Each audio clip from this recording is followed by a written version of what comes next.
langsung kita mulai untuk kegiatan pembelajaran. Saya share screen dulu anak ya untuk materi hari ini. Insya Allah kita akan melanjutkan pembahasan di mata pelajaran kimia di bab yang baru, insya Allah ini. Bentar.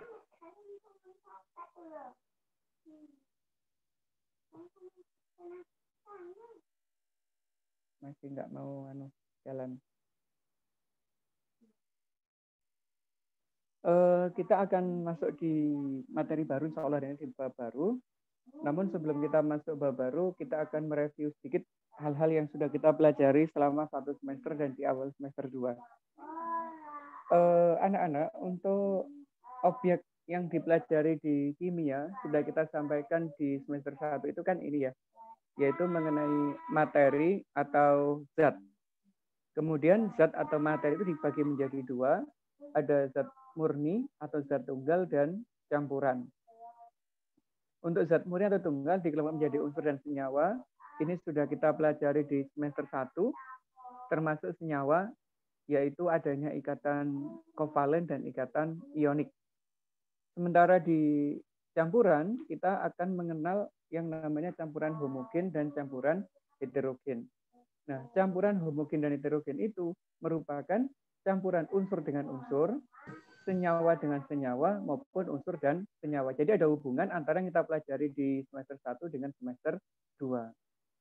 Nah, untuk yang di semester 2, anak-anak, kelas 10, kita akan fokus di sini, yaitu campuran yang homogen, atau yang lebih umum dikenal sebagai larutan.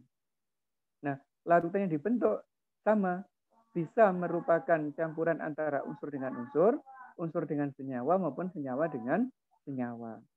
Sebelum kita bicara lebih jauh tentang campuran dan larutan,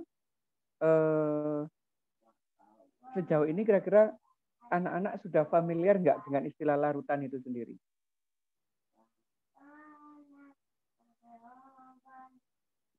Pernah nggak menggunakan larutan dalam kehidupan sehari-hari?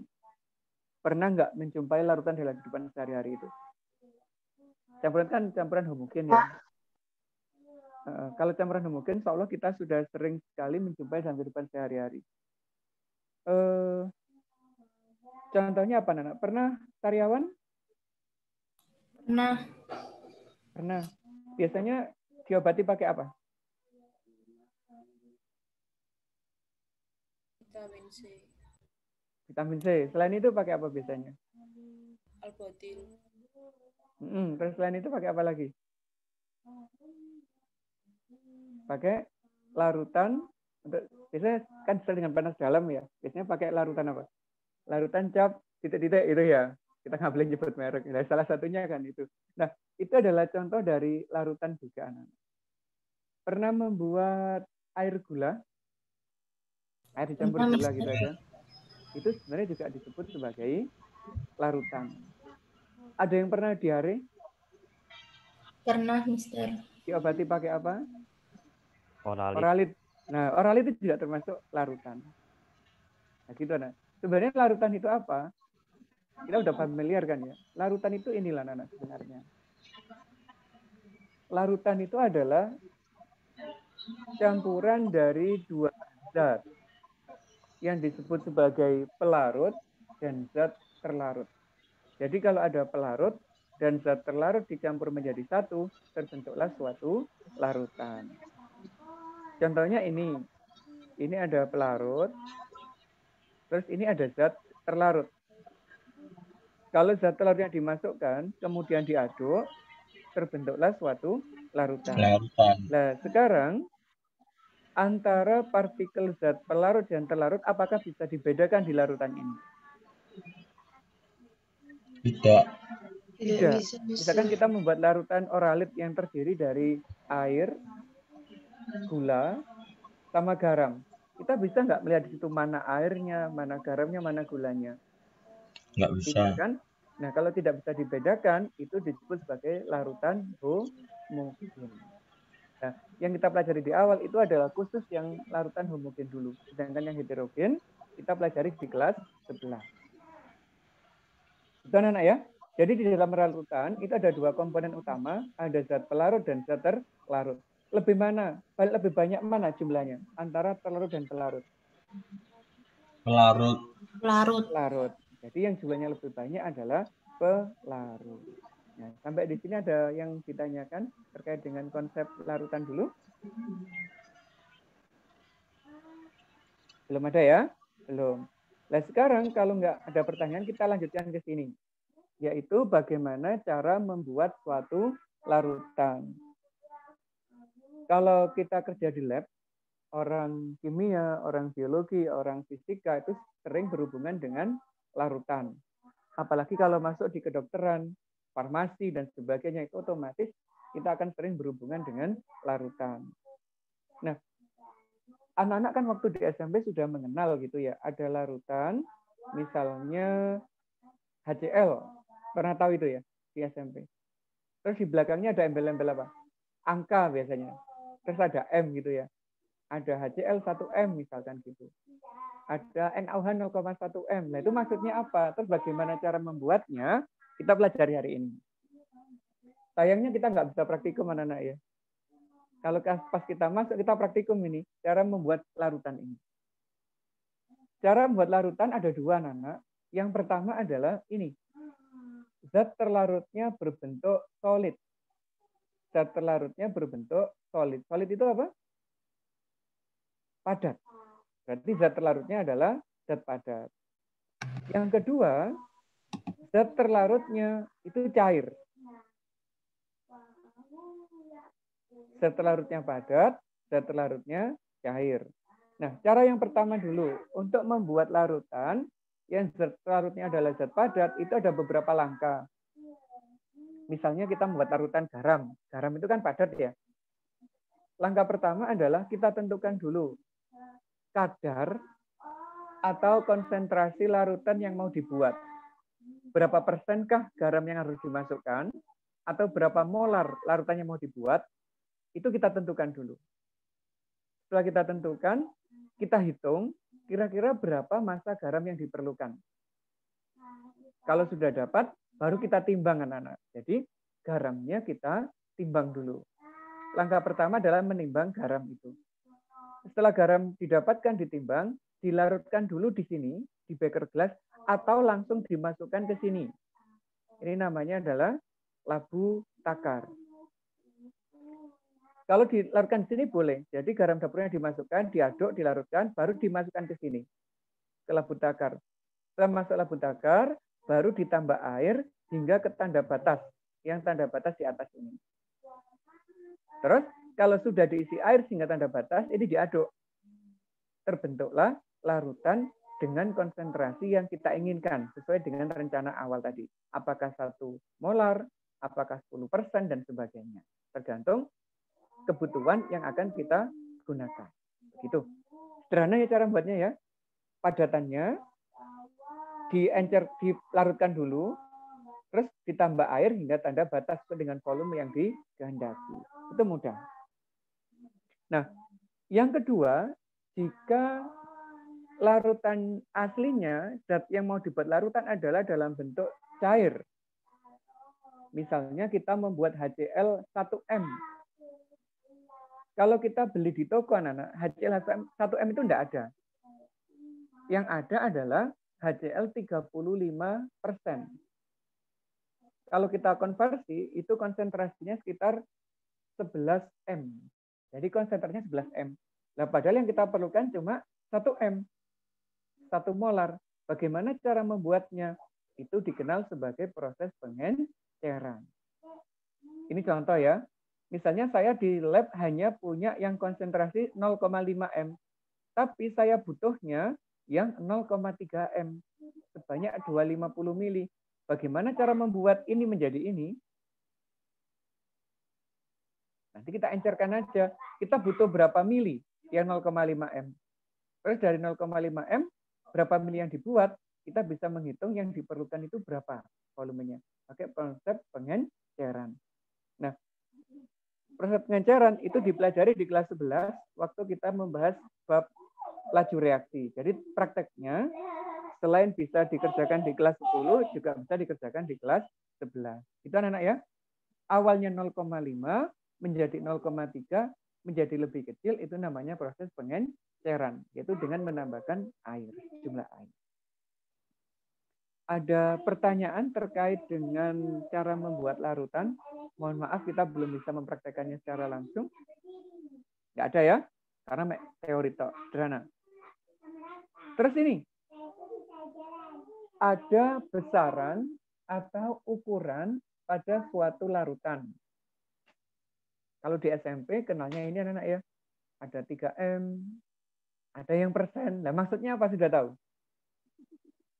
Angka 3M ini maksudnya apa? 1M ini maksudnya apa? 25% ini maksudnya apa? Anak-anak sudah tahu? Belum. Nah, angka 3M, 1M maupun 25% itu sebenarnya menunjukkan kepekatan larutan. Yaitu menunjukkan seberapa banyak zat terlarut di dalam larutan. Kalau persen enak anak-anak. Misalkan ini ada alkohol volumenya 1 liter. Terus alkoholnya berkadar 25%. Artinya apa? Berarti dari 1 liter larutan itu, yang 25% itu adalah alkohol, sedangkan sisanya, berarti yang 75% adalah air. Itu mudah ya kalau pakai persentase. Karena persentase ini menunjukkan banyaknya zat itu. Nah, kalau dalam bentuk molaritas bagaimana? Misalkan HCl1M. Ada berapa mililiter di situ HCl-nya? Ada berapa gram HCl-nya di situ? Kita bisa menggunakan rumus yang ini. Molaritas, ini massa zat terlarut, dibagi dengan berat molekulnya, dikali dengan 1000 dibagi dengan volume larutan yang dibuat. Nah, cara membuat ini kita pelajari waktu di cara perhitungannya ya, kita pelajari di bab selanjutnya, yaitu menghitung konsentrasi dan sebagainya, masuk di stoikiometri. Yang sekarang saya kenalkan cuma angka molaritas dan persentase. Nah, untuk menyatakan kadar zat di dalam suatu larutan, itu ada 3 jenis sebenarnya. Ada molaritas, ada persen, ada molalitas. Itu semua dikupas tuntas di kelas 12 anak-anak. Jadi nanti di sana lebih detail. Yang jadi pertanyaan sekarang, misalnya saya di sini punya HCl1M. Terus di sebelahnya ada HCl2M. Lebih banyak mana HCl-nya? Di gambar 1 atau gambar 2?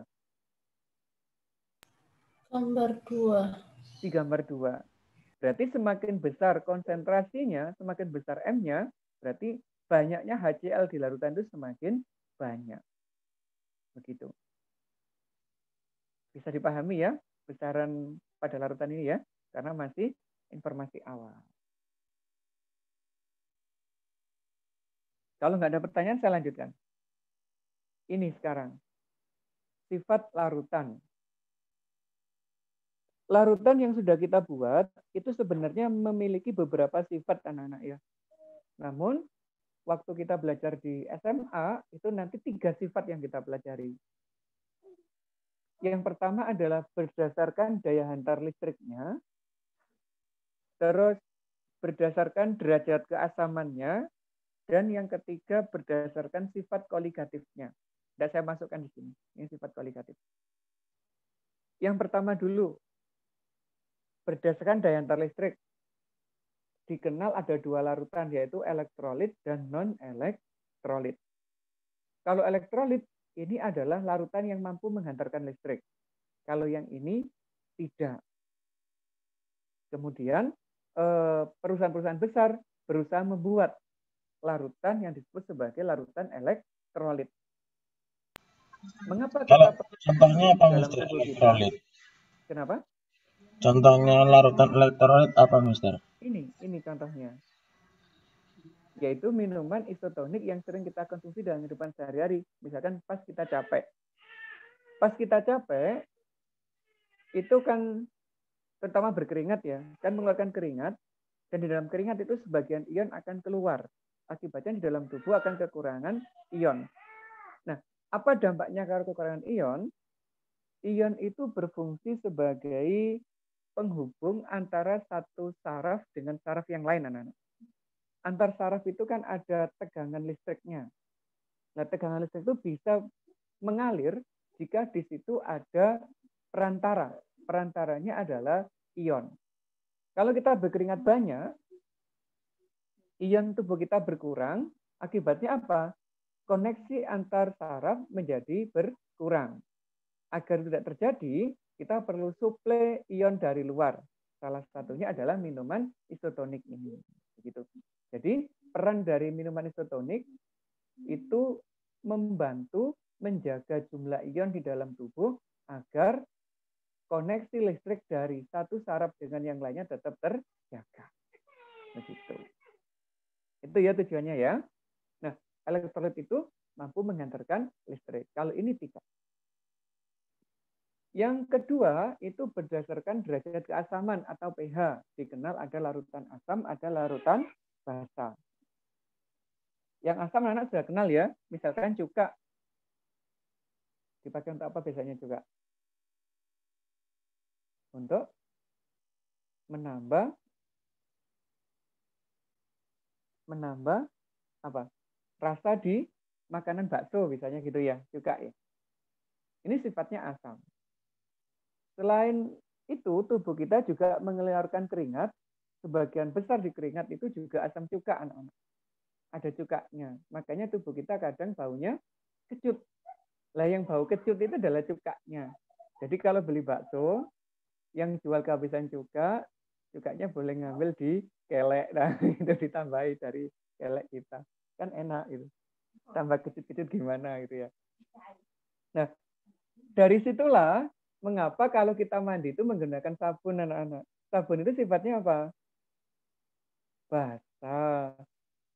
Keringatnya asam, sabunnya basah.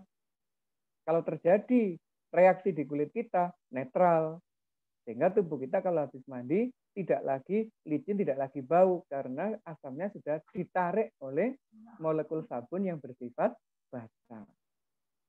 Dan sabun ini sudah dikenal sejak zamannya Nabi Musa. Zaman Mesir kuno itu sudah mengenal istilah sabun. Jadi orang mandi menggunakan sabun pertama kali itu sejak masa Mesir kuno.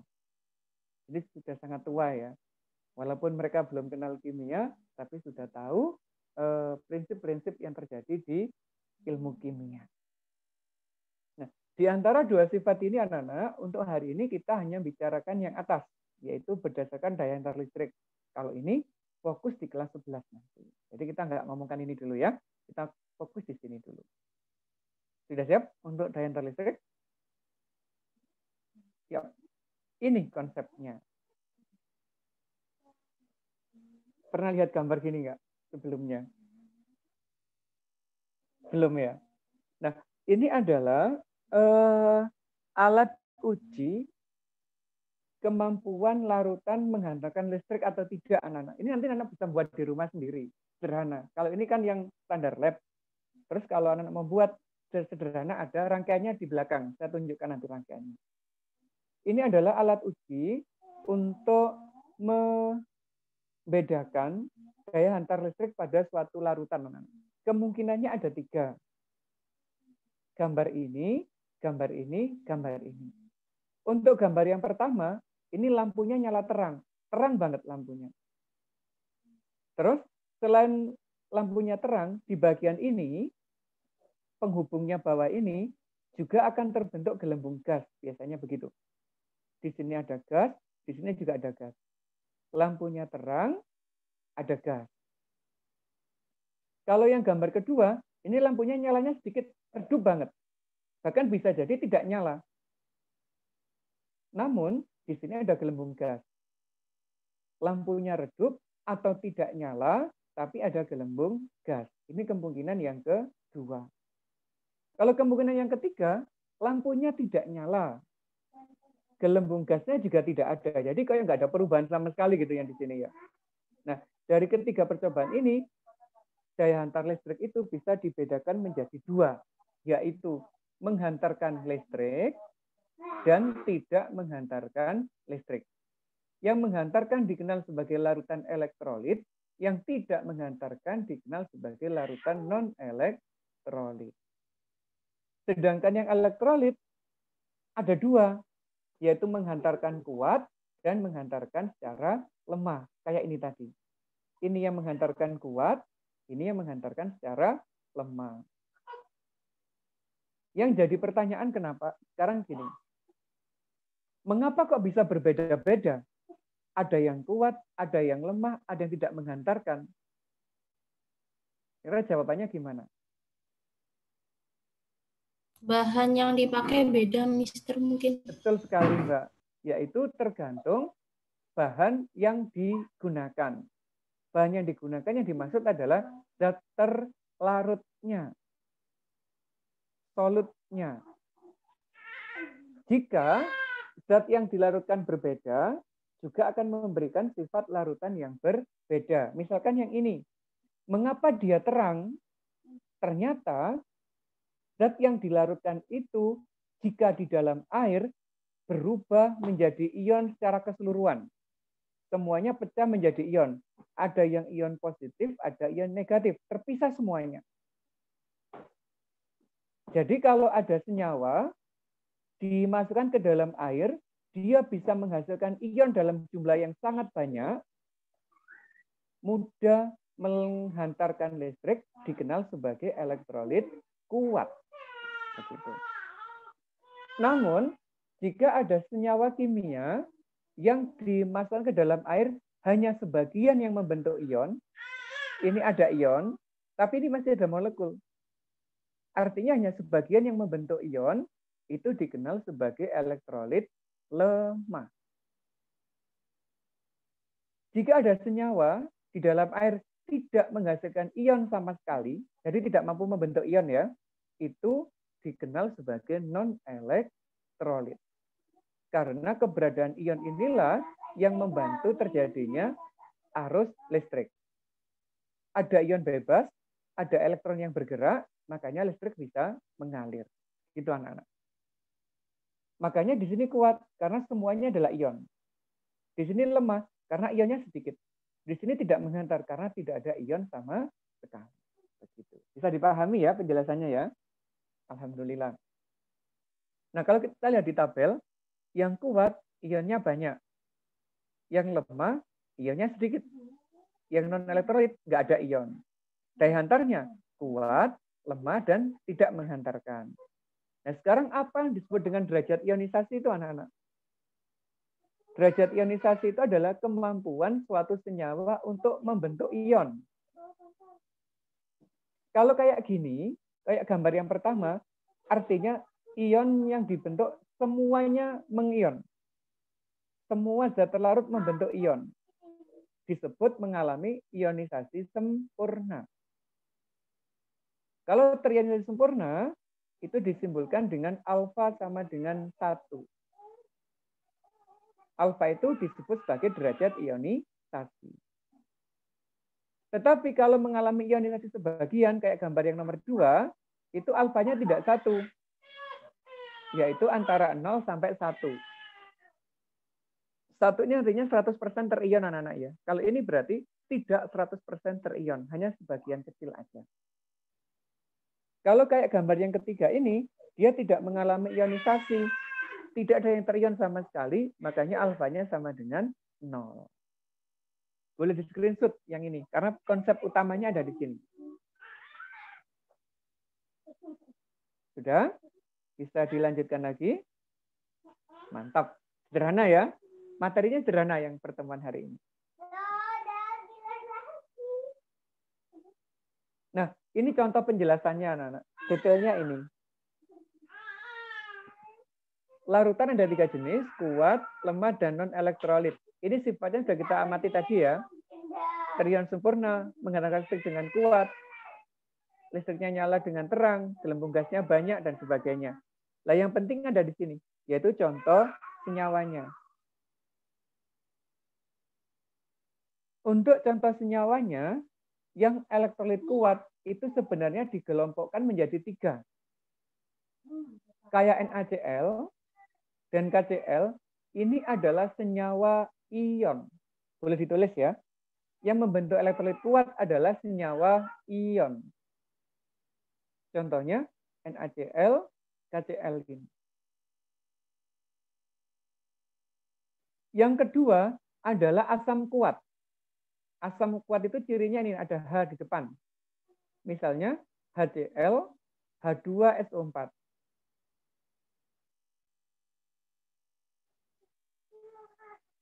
Terus basa kuat. Basa kuat itu cirinya ada OH di belakang, yaitu NaOH. Kesimpulannya apa, Nana? Yang membentuk elektrolit kuat itu ada 3 golongan senyawa ya. Senyawa ion, asam kuat, dan basa kuat. Mengapa dia bisa menghantarkan menghantarkan listrik dengan sangat kuat? Alasannya ini, anak-anak. Karena senyawa-senyawa tersebut jika di dalam air bisa terionisasi sempurna, 100% terion, alfanya 1. Kalau disimbolkan seperti ini, NaCl, panahnya satu arah, berubah menjadi ion-ionnya. Na+, Cl-. Ini Na+, ini OH-. Ini H+, ini SO4 2-. Ini K+, ini Cl-. Jadi cirinya ini. Senyawanya berubah menjadi ion-ionnya, tanda panahnya satu arah. Satu arah ini menandakan bahwa semua NaCl berubah jadi ion. Semua NaOH berubah jadi ion. Begitu. Yang kedua, kalau lemah bagaimana? Kalau lemah, cirinya di sini, anak-anak.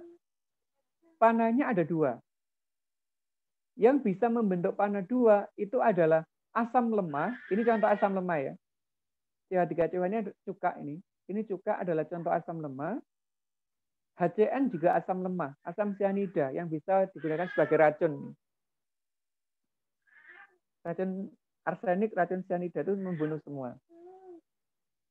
Ada asam lemah, yang ini basa lemah. NH4OH sama AlOH3.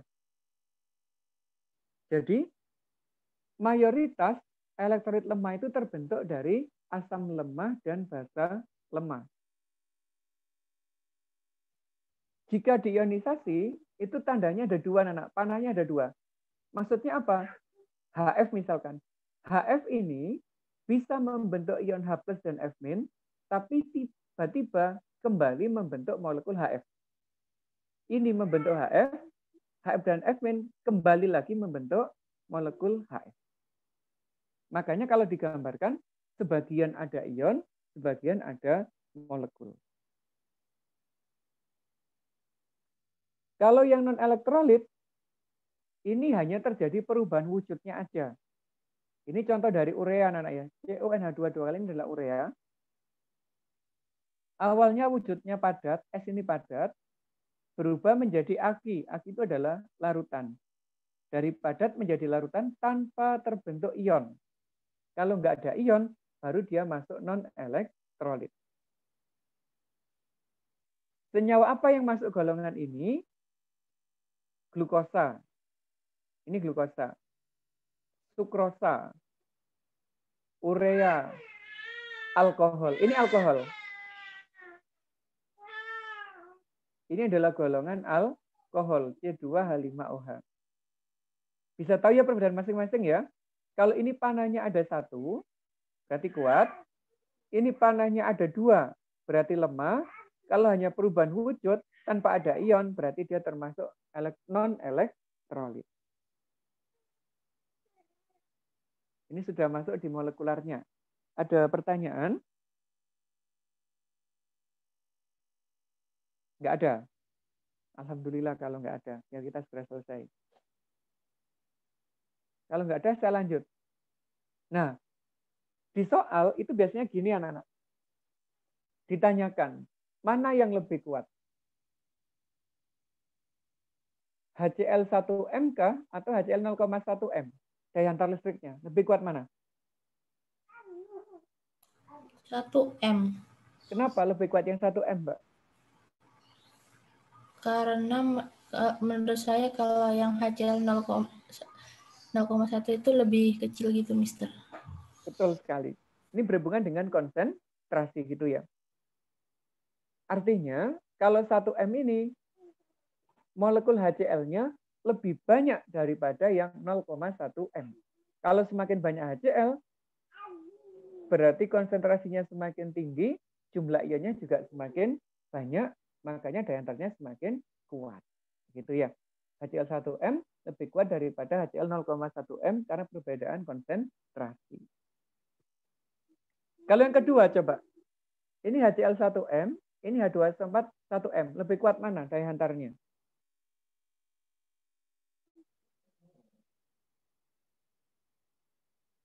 Ini sama-sama 1M. Lebih kuat mana kira-kira?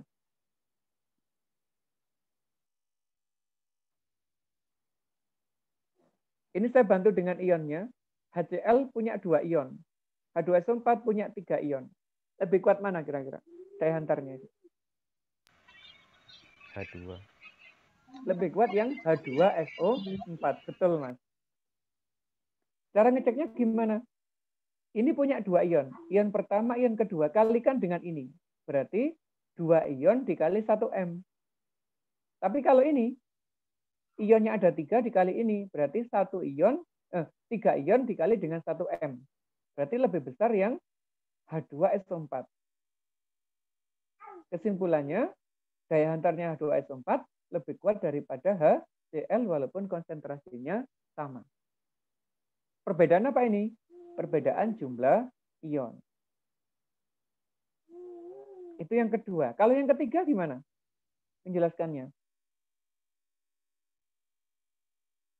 Lebih kuat yang mana kira-kira?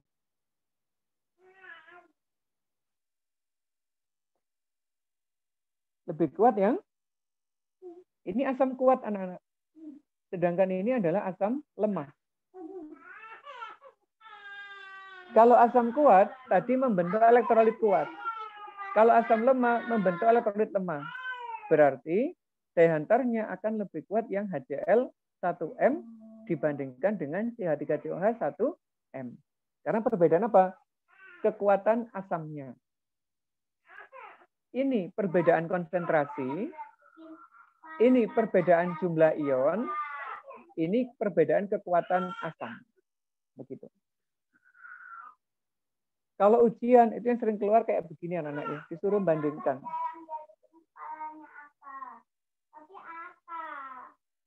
Ada pertanyaan? Silakan. Mohon maaf, Mister, tadi yang ketiga itu tadi karena apa, Mister? Perbedaan kekuatan asam. Ini asam kuat, yang ini asam lemah. Baik, Itu Mister. Mbak Ana ya. Oke, sama-sama. Ada pertanyaan lagi? Silakan. Mister, untuk membedakan asam kuat sama asam lemah itu gimana, Mister? Oh iya. Tak tambahkan di sini ya. Bentar.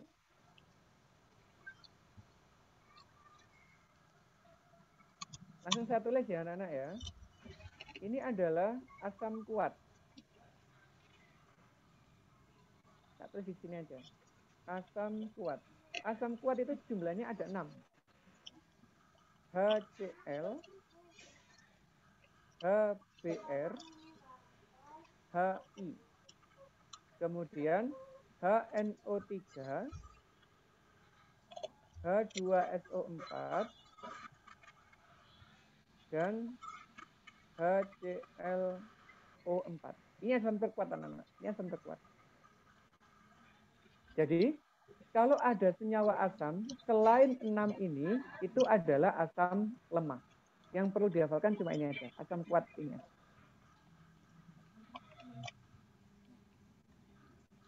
HCl, HBr, HI, HNO3, H2SO4, dan HClO3. Cirinya asam itu punya H+ ya. Cirinya asam itu punya ini. Nah, sekarang selain asam, itu ada basa. Untuk basa, yang dihafalkan juga basa kuatnya aja, anak-anak. Kalau yang basa lemahnya enggak usah. Basa kuat ya. Basa kuat jumlahnya sedikit, yaitu golongan 1. Basa itu cirinya punya ini, ion OH-. Siapa aja anggotanya? LiOH, NaOH, KOH, RbOH, dan CSOH. Ini adalah unsur-unsur golongan 1. Kalau yang golongan 2, CaOH 2 kali,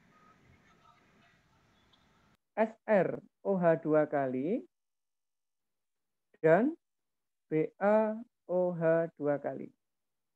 Ini aja yang basa kuat. Berarti selain ini adalah basa lemah. Begitu.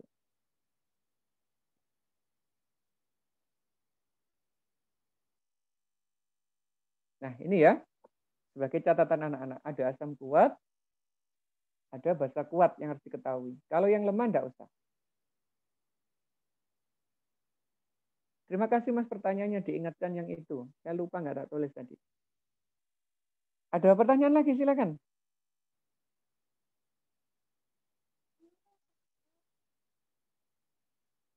Nggak ada? Alhamdulillah kalau nggak ada. Nah, kalau nggak ada anak-anak, nanti di rumah bisa membuat percobaan sederhana kayak ini. Yang diperlukan sedikit kok. Kabel, lampunya bisa pakai lampu LED atau LED yang kecil itu. Yang lampu warna-warni itu loh ya. Baterai, gelas kaca di rumah biasa itu. Sama ini. Ini apa? Karbon. Karbon itu anak-anak bisa ngambil dari baterai bekas yang hitam di tengah-tengahnya itu. Atau pensil. Pensil, ambil dalamnya yang hitam. Kalau anak punya pensil mekanik, isi ulangnya itu yang diambil. Jadi langsung bisa dipakai. Hana punya. Nah, itu bisa Mbak Hana. Itu aja sampean pakai. 2 gitu ya. 1 dihubungkan dengan lampu, 1 dihubungkan dengan baterai. Terus baterai dan lampu dihubungkan. Dicek. Yang diamati, lampunya nyala apa tidak, ada gelembung gas atau tidak. Nanti gitu. Ada 2 yang diamati ya. Ada gelembung dan lampu nyala. Apa aja yang diuji? Banyak, terserah anak-anak. Kalau anak di rumah punya minuman isotonik, misalkan ada Pocari Sweat, isotonik, dan sebagainya, sampai uji semuanya. Di antara produk itu, mana yang paling kuat menghantarkan listrik? Kalau punya berbagai macam air mineral, misalkan ada Aqua, ada Kijame, atau yang lainnya, diuji. Mana yang paling kuat daya hantar listriknya di antara semua air mineral itu? Kalau di rumah ada air sumur, ada air kran dari PDAM, mana yang lebih menghantarkan listrik antara air sumur dan air kran? Atau air hujan? Diuji semua boleh. Nah, ini adalah cara untuk menguji daya hantar suatu larutan. Sederhana kan ya? Murah nih buatnya. Ini nggak usah beli. Kabel di rumah yang pasti ada kabel bekas. Baterai jam dipinjam dulu ya bisa gitu ya, baterai jam rumah. Terus ini ngambil di mana ya lampu LED itu ya? Di remote diambil, di remote TV. Remote-nya dirusak, diambil lampunya gitu. Bisa. Nah, itu cara membuatnya, sederhana. Terus pengamatannya kalau udah buat, boleh dibuat begini anak-anak. Karena di ujian sering keluar begini. Diamati lampunya, diamati gelembung gasnya, baru kita simpulkan termasuk elektrolit atau non-elektrolit. Kita ngambil contoh ini ya. Urea.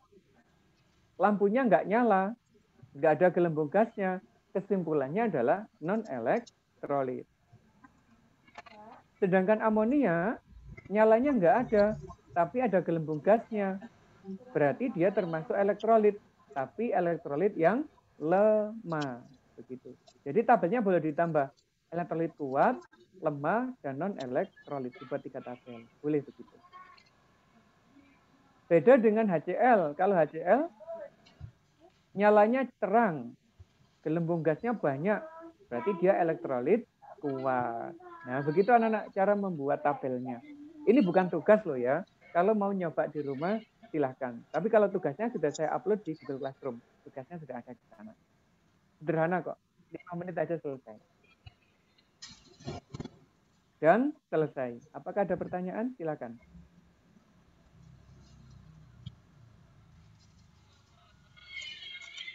Ada pertanyaan? Tidak ada. Subhanallah kalau nggak ada. Berarti satu bab selesai hari ini anak-anak. Ini ada dalam materi satu bab. Luar biasa ya. Temanya sangat sederhana. Hanya mendeteksi larutan itu menghantarkan listrik atau tidak. Menghantarkan itu akibat adanya ion bebas. Jadi semakin banyak ion bebasnya, itu akan semakin kuat dalam menghantarkan arus listrik. Dari mana taunya makin banyak ion? Yaitu dari konsentrasi suatu larutan. Begitu. Ada pertanyaan? Kalau nggak ada, kita tutup ya. Terima kasih atas kehadirannya. Tetap jaga kesehatannya. Assalamualaikum warahmatullahi wabarakatuh.